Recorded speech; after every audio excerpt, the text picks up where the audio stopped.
दोस्तों नमस्कार, स्वागत है आपका हमारे इस YouTube मंच पर। बहुजन समाज पार्टी और बहुजन समाज पार्टी की चुनावी रणनीति हमेशा से एक पहेली रही है। उस दौर में भी जब बहुजन समाज पार्टी उत्तर प्रदेश और उत्तर प्रदेश के अलावा भी देश के दूसरे हिस्सों में कांसीराम के बामसेब से बाहर निकलकर एक बेहद ताकतवर राजनीतिक शक्ति बनती जा रही थी। और आज भी जब बहुजन समाज पार्टी की राजनीतिक ताकत में काफी कमी आ गई है, लेकिन बहुजन समाज पार्टी की सियासी अहमियत, बहुजन समाज की सियासी अहमियत, बाम सेब से उपजे हुए आंदोलन की सियासी अहमियत, दलित विमर्श की सियासी अहमियत और कांसीराम की विरासत जो अब मायावती के हाथों में है और मायावती के हाथों से उनके भतीजे आकाश आनंद के हाथों में जाती हुई दिख रही है, उसकी सियासी अहमियत कभी कम नहीं होनी है। तब तक कम नहीं होनी है जब तक भारतीय जनता पार्टी का चुनावी हिंदुत्व का वोट बैंक इस देश में आधे हिंदुओं से भी कम संख्या पर टिका हुआ है। यानी 80% इस देश में हिंदू आबादी है और टोटल आबादी में केवल 37 दशमलव कुछ प्रतिशत वोट, 37 से 38% के बीच का वोट ही बीजेपी के पास है। यानी हिंदुओं के वोटों में भी 42-43% वोट भारतीय जनता पार्टी के खिलाफ जा रहे हैं। और ये कौन से वोट जा रहे हैं? इसमें मायावती के वोट हैं, इसमें कांग्रेस पार्टी के वोट हैं, इसमें कामगारों के वोट हैं, इसमें दलितों के वोट हैं, इसमें पिछड़ों के वोट हैं, इसमें सवर्णों के प्रगतिशील तबकों के वोट हैं। और इन सब से आगे बढ़कर इस देश की गंगा जमुनी तहजीब को मानने वाले, जो तमाम तरह के सामाजिक बंधनों से, संकीर्णता से, रूढ़िवादिता से ऊपर रहकर सोचने वाला तबका है, उनके वोट है। सवाल बहुजन समाज पार्टी का है, सवाल इंडिया गठबंधन का है कि क्या इंडिया गठबंधन बहुजन समाज पार्टी को स्वीकार करने के लिए तैयार है और क्या अंदर खाने इसके लिए कोई सीरियस पहल हो रही है। और यदि कोई सीरियस पहल हो रही है तो आखिर वो कौन सा गुट है या कौन सा व्यक्ति है, कौन सा नेता है इंडिया गठबंधन में जो बहुजन समाज पार्टी को इस गठबंधन में नहीं चाहता है। ये सारे सवाल उस दौर में मौजूद हो जाते हैं जिस दौर में इंडिया गठबंधन बना ही इसलिए है कि मौजूदा दौर में संविधान के साथ जो छेड़छाड़ की कथित कोशिशें हो रही है। संविधान पीठ की बाढ़ आ गई है सुप्रीम कोर्ट के सामने। खुद सुप्रीम कोर्ट को भी समझ नहीं आ रहा है कि कितने मुद्दों पर संविधान पीठ बनानी अभी और पड़ जाएगी। आप देख सकते हैं इतनी ज्यादा संविधान पीठ किसी भी दौर में भारत के लोकतांत्रिक इतिहास में 1950 से अब तक जब से सुप्रीम कोर्ट का गठन हुआ, इन 73 सालों में 2014 तक आपने इतनी संविधान पीठ नहीं देखी होगी जितनी संविधान पीठ 2014 के बाद देखने को मिली। तो उस दौर में छोटे मोटे मतभेदों को भुलाकर विपक्ष यदि एक होना चाहता है तो आखिर वो कौन सी ताकतें हैं जो उन्हें रोक रही है। और मूल सवाल ये है कि अखिलेश यादव, जयंत चौधरी आ चुके हैं, कांग्रेस पार्टी, आम आदमी पार्टी आ चुकी है, लेफ्ट पार्टियां और तृणमूल कांग्रेस आ चुके हैं, शरद पवार और उद्धव ठाकरे आ चुके हैं, फारूक अब्दुल्ला और महबूबा मुफ्ती भी अपने मतभेदों को भुलाकर साथ आ चुके हैं और दूसरे तमाम ऐसे दल हैं जो आ चुके हैं साथ में। तो उस परिस्थिति में बहुजन समाज पार्टी से भला किस बात का बैर किसे हो सकता है? बहुजन समाज पार्टी से बैर रखने का मकसद क्या है? बुरे से बुरे हालात में, विपरीत परिस्थितियों में इस देश ने देखा है कि 2022 का जो उत्तर प्रदेश का विधानसभा चुनाव हुआ, अकेले लड़ी बहुजन समाज पार्टी। तमाम आरोप बहुजन समाज पार्टी के ऊपर लगे कि ये बीजेपी की बी टीम है, इस तरह के आरोप लगे। इसके बावजूद बहुजन समाज पार्टी को 12.5% वोट मिले और अखिलेश यादव की समाजवादी पार्टी और भारतीय जनता पार्टी के बीच केवल 5-5.5% वोटों का ही अंतर था। दोनों गठबंधनों के बीच, चाहे सपा गठबंधन हो या भाजपा गठबंधन, 2022 के विधानसभा चुनाव का नतीजा देखें तो केवल 5 से 5.5% वोटों का अंतर दोनों के बीच में था। तो इस परिस्थिति में बहुजन समाज पार्टी की सियासी अहमियत कितनी बड़ी है आप अंदाजा लगा सकते हैं। कई लोग ये तर्क देंगे कि 2019 के लोकसभा चुनाव में बुआ बबुआ गठबंधन यानी सपा का और बसपा का गठबंधन हुआ था, कोई नतीजा नहीं निकला था। लेकिन इस बात को याद रखना जरूरी हो जाता है कि उस बुआ बबुआ गठबंधन ने वोट प्रतिशत तो ठीक ठाक हासिल किए थे। गलतियां ये हुई थी कि उत्तर प्रदेश की अधिकांश सीटों पर बीजेपी के कैंडिडेट का पत्ता खुलने के पहले इस गठबंधन ने अपने कैंडिडेट का पत्ता खोल दिया था, जिसके बाद अपने कैंडिडेट के सिलेक्शन में भारतीय जनता पार्टी सामाजिक रूप से इक्वेशन बनाने में, सोशल इक्वेशन बनाने में, जातीय समीकरण साधने में कामयाब हो गई थी। सोशल इंजीनियरिंग उसकी कामयाब हो गई थी। और उसके ऊपर से पुलवामा इंपैक्ट तो था ही, बालाकोट इंपैक्ट तो था ही। आज की परिस्थितियां अलग है। आज की परिस्थितियों में गठबंधन होता है तो उत्तर प्रदेश में भारतीय जनता पार्टी को 20 या उससे भी नीचे की परिस्थितियों में जाना पड़ सकता है। लेकिन सवाल यह है कि रोक कौन रहा है। आइए जरा विस्तार से इसे जानते हैं। कल नीतीश कुमार दिल्ली में थे। इंडिया गठबंधन की बैठक को 2 दिन बीत चुके हैं। 2 दिन बीतने के बावजूद, इंडिया गठबंधन की बैठक खत्म होने के बावजूद सारे नेता दिल्ली से चले गए। जो भी अलग अलग राज्यों के नेता थे अधिकांश चले गए। खुद दिल्ली के मुख्यमंत्री अरविंद केजरीवाल भी किसी अज्ञात स्थल पर विपस्सना नामक एक ध्यान के लिए चले गए। लेकिन नीतीश कुमार दिल्ली में जमे रहे। नीतीश कुमार के बारे में औपचारिक रूप से खबर यही आई कि उन्होंने पार्टी के सांसदों और दिल्ली में मौजूद पदाधिकारियों की बैठक ली, कुछ नसीहत दी और 29 तारीख को जो उनकी राष्ट्रीय परिषद है, राष्ट्रीय कार्यकारिणी भी है, उसके संबंध में तैयारियों का जायजा लिया। ये खबर बाहर आई। लेकिन सियासत का एक बहुत पुराना वसूल है, राजनीति का एक पुराना वसूल है कि जो दिखता है वो होता नहीं है और जो होता है वो दिखता नहीं है। सच्चाई दिखने और होने और नहीं होने के बीच में कहीं छुपी होती है। तो नीतीश कुमार की जो गतिविधियां थी दिल्ली में, उसके बारे में तमाम अलग अलग सूत्रों के अलग अलग दावे हैं।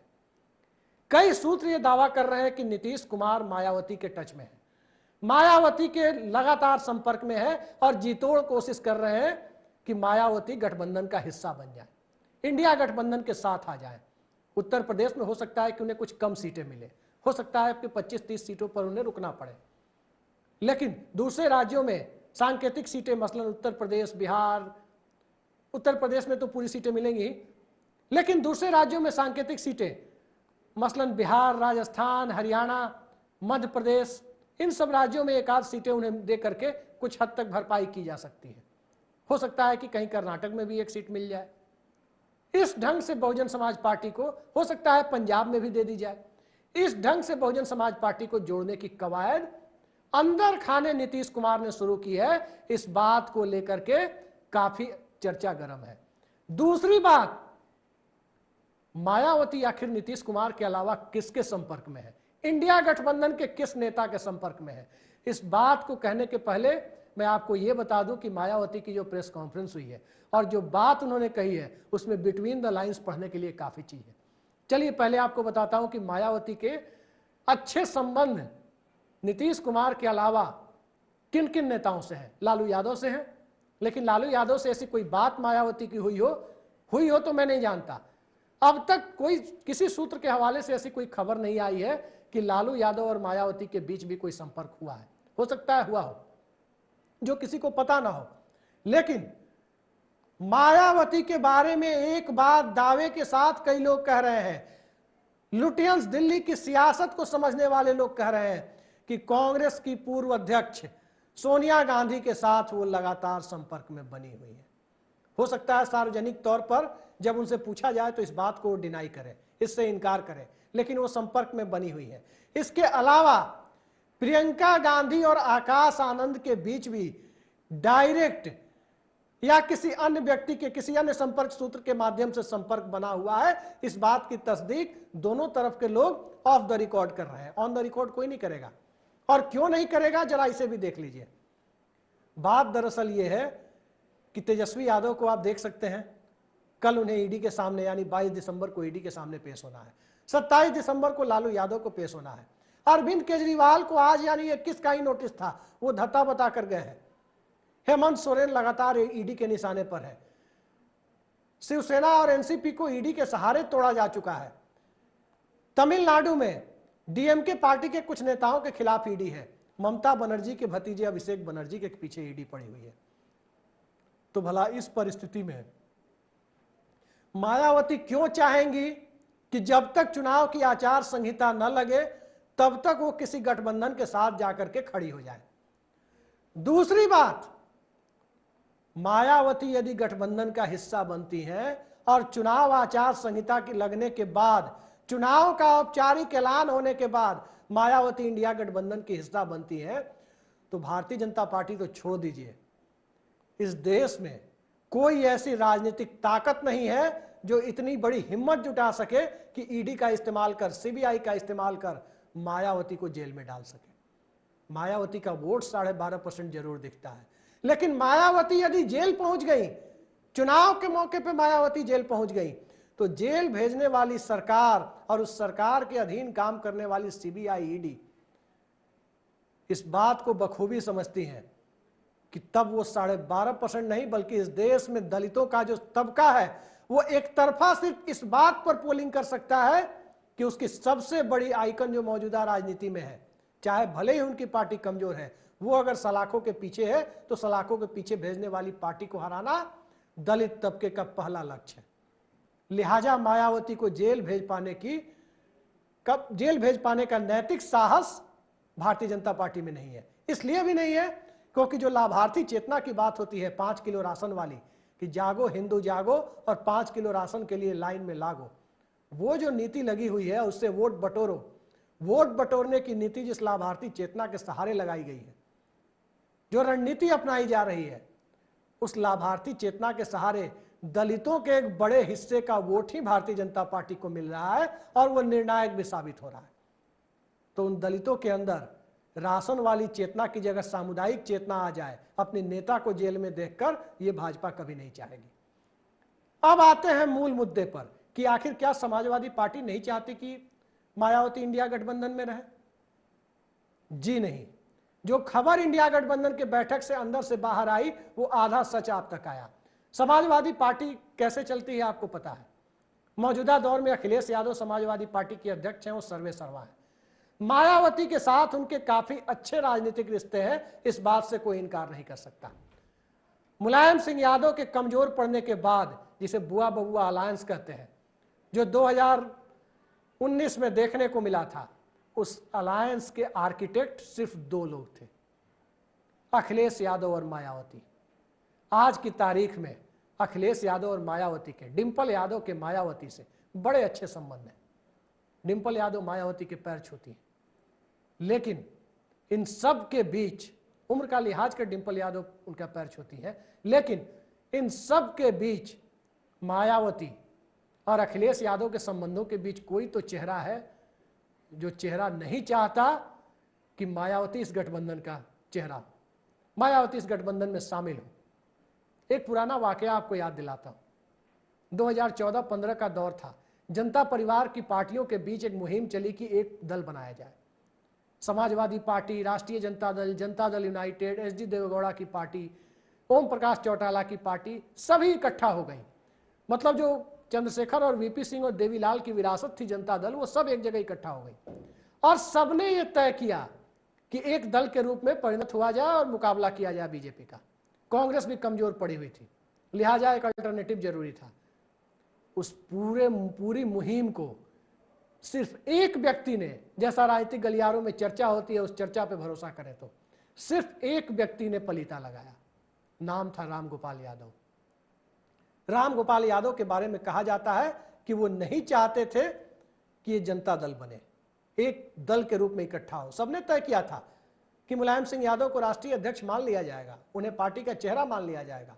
नीतीश कुमार ने मुहिम शुरू की थी, लेकिन उस वक्त जो नहीं हुआ उसके पीछे रामगोपाल यादव को एक बड़ा कारण बताया गया।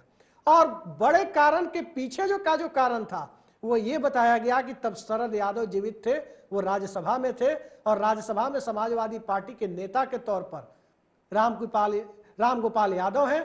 और रामगोपाल यादव जब राज्यसभा में नेता है तो एकजुटता की स्थिति में राज्यसभा वाली कुर्सी उन्हें शरद यादव के लिए खाली करनी पड़ सकती है, क्योंकि वरिष्ठता में शरद यादव उनसे बहुत आगे थे। और दूसरे कारण भी हुए कि एक पार्टी में जैसे वो अपनी हनक चलाते हैं, उतनी बड़ी पार्टी में उनकी हनक चलेगी नहीं। अब आते हैं मूल मुद्दे पे कि रामगोपाल यादव क्या आज भी नहीं चाहते कि बहुजन समाज पार्टी इस गठबंधन का हिस्सा बने? दरअसल रामगोपाल यादव के बारे में तमाम तरह की बातें चलती है कि रामगोपाल यादव ने कथित तौर पर अखिलेश यादव को कुछ ऐसा समझा रखा है कि अगर आप इस गठबंधन में ज्यादा एक्टिव होंगे, ज्यादा ब्रॉडर अलायंस बनाने की कोशिश आज की तारीख में करेंगे, तो आपके पीछे भी ईडी लग सकती है, आपके पीछे भी सीबीआई लग सकती है। और मायावती मौजूदा दौर में इस गठबंधन में आती है तो स्वाभाविक है कि उत्तर प्रदेश में योगी आदित्यनाथ के सहारे नरेंद्र मोदी का चेहरा सामने रखकर जो जीतने की कवायद है वो मंद पड़ सकती है। ये उसी तरह मंद पड़ सकती है जैसे अटल बिहारी वाजपेयी ने राजनाथ सिंह के भरोसे 2002 और 2004 जीतने की कोशिश की थी और 10 सीटों पर आकर अटक गए थे। राम गोपाल यादव के बारे में यह कहा जाता है कि राम गोपाल यादव बहुजन समाज पार्टी के नेताओं के साथ बहुत कंफर्ट जोन में नहीं होते, आरामदायक स्थिति में नहीं होते। तो राम गोपाल यादव के बारे में कई आरोप लगते हैं कि वो नहीं चाहते कि सरकार में और गठबंधन में या सरकार बनने की सूरत में या उसके पहले गठबंधन बनने की सूरत में सपा और बसपा एक हो, क्योंकि सपा और बसपा के एक होने के बाद स्वाभाविक है सीटों पे समझौते होंगे। सीटों पे समझौते होंगे तो राम गोपाल यादव के कई करीबियों की सीटों पे समझौते होंगे। और दूसरी बात, राम गोपाल यादव के रहते यदि सपा बसपा अलायंस इस बार बन गया, क्योंकि 2019 में मोमेंटम नहीं था मोदी के खिलाफ, गठबंधन जरूर बना, मोमेंटम नहीं था, और गठबंधन के अंदर भी ग्रास रूट लेवल तक, निचले स्तर तक कार्यकर्ताओं के बीच गठबंधन नहीं बना। आज राम गोपाल यादव के बारे में कई लोग अंदर खाने दावा करते हैं कि स्थितियां ये है कि राम गोपाल यादव मौजूदा दौर में समाजवादी पार्टी में इस ढंग से पार्टी को कथित तौर पर चलवाना चाहते हैं कि अभी बीजेपी का चरमोत्कर्ष काल है, चलने दिया जाए वरना सीबीआई ईडी आ जाएगी। जिस दिन ये खुद से गिरेंगे, अखिलेश यादव की उम्र अभी केवल 50 साल है, 51 साल है, सत्ता खुद ब खुद इनके पास आ जाएगी। इस तरह के तर्क कहा जाता है कि दिए जाते हैं। आज आप दिल्ली नोएडा कहीं भी घूमने की कोशिश करें, अधिकांश कैब चलाने वाले, ओला उबर चलाने वाले ड्राइवर ज्यादातर यादव समाज के मिलते हैं और इटावा मैनपुरी एटा के लोग मिलते हैं। और निजी बातचीत में आप जिनसे भी बात करने की कोशिश करें, यही पता चलेगा कि समाजवादी पार्टी को तो राम गोपाल यादव ने ही बर्बाद कर रखा। मुझे नहीं पता राम गोपाल यादव की क्या भूमिका है, क्या उन्होंने वाकई पार्टी को बर्बाद किया है या बनाया है, लेकिन यह बात पूरे देश को पता है कि जब शिवपाल सिंह यादव और अखिलेश यादव के बीच मतभेद हुए, शिवपाल सिंह यादव ने पार्टी छोड़ी, तब भी राम गोपाल यादव एक फैक्टर थे और उसके बाद समाजवादी पार्टी की दुर्दशा शुरू हुई थी। ये एक सच्चाई है। राम गोपाल यादव का बढ़ता वर्चस्व सपा और बसपा गठबंधन के लिए एक रोड़ा माना जा रहा है और कहा जाता है कि इंडिया गठबंधन की परसों वाली बैठक में राम गोपाल यादव ने ही कांग्रेस के लोगों से पूछा कि आप लोग क्या अंदर खाने बसपा से बात कर रहे हैं। यह सवाल उठाया गया राम गोपाल यादव के द्वारा। जो बातें सामने आ रही है उन बातों पे भरोसा करें तो, और जब राम गोपाल यादव से ही के द्वारा ही सवाल उठाया गया तो स्वाभाविक है कि बसपा को लेकर एप्रीहेंशंस, चिंता की लकीरें किसके माथे पर है। और बसपा आ जाएगी तो उन्हें दिक्कत क्या है? क्या उन्होंने किसी को आश्वासन दे रखा है कि हम बसपा को नहीं आने देंगे? ये सारे सवाल मौजूदा दौर में महत्वपूर्ण इसलिए है कि आखिर राम गोपाल यादव क्यों नहीं चाहते कि बहुजन समाज पार्टी इस गठबंधन का हिस्सा बने? उन्हें दिक्कतें क्या है? ये सवाल मौजूदा दौर में राजनीतिक गलियारों में तैर रहा है। कब तक तैरेगा? लोकसभा चुनाव तक तैरेगा। और यदि नीतीश कुमार और सोनिया गांधी की कोशिशें कामयाब हो गई तो उस परिस्थिति में राम गोपाल यादव का रेजिस्टेंस, जो कथित रेजिस्टेंस है, वो बहुत बड़ा रह जाएगा। इसको लेकर पक्के तौर पर कुछ नहीं कहा जा सकता, क्योंकि उत्तर प्रदेश जीतना, दूसरे राज्यों में दलित वोटों के सामने एक प्रतीकात्मक ही सही एक चेहरा सामने रखना, ये इंडिया गठबंधन की एक बहुत बड़ी सफलता आप कह सकते हैं कि यदि मायावती आई तो। ममता बनर्जी ने जो बात कही, जो चर्चा में सामने आई, हालांकि सार्वजनिक तौर पर सीताराम येचुरी ने नकारा, जो उस बैठक में मौजूद थे उन्होंने नकारा कि मायावती ने ऐसी कोई बात कही होगी, लेकिन जो बात सामने आई दलित प्रधानमंत्री की, वो दलित प्रधानमंत्री यानी मल्लिकार्जुन खड़गे को जो चेहरा बनाने की बात सामने आई, उस बात में भी यदि थोड़ी भी सच्चाई है तो उसका एक इशारा यही दिखता है कि कहीं ना कहीं मायावती इंडिया गठबंधन में आने के पहले 100 बार सोचे, क्योंकि उनका अल्टरनेटिव इंडिया गठबंधन एक दूसरा दलित नेता तैयार कर रहा है, लिहाजा उनके लिए दरवाजे बंद हो, ये मैसेज बाहर चला जाए, ये भी एक कवायद का हिस्सा हो सकता है। तो कितने स्तर पर मायावती को रोकने की कोशिशें हो सकती है या होती हुई दिख रही है, आप खुद ही अंदाजा लगा सकते हैं। देखिए, आने वाले समय में यदि चर्चाओं पर ही भरोसा करें तो सिर्फ एक व्यक्ति जिन्हें हम सब रामगोपाल यादव के नाम से जानते हैं, वो यदि मायावती की एंट्री को रोकने की कोशिश में लगे हैं तो क्या उन्हें वाकई कामयाबी मिलेगी, या वाकई वो कोशिशों में लगे हैं, या सिर्फ एक लुटेंस दिल्ली की गॉसिप है, इसका भी अंदाजा आपको मिल जाएगा। फिलहाल की गॉसिप और फिलहाल की राजनीतिक गलियारों की खबरें तो यही है कि मायावती के आने में सिर्फ और सिर्फ एक रोड ब्लॉक है, रामगोपाल यादव। देखते हैं, नीतीश कुमार और सोनिया गांधी सामने है तो कोई बहुत बड़ी चुनौती नहीं है मायावती के लिए।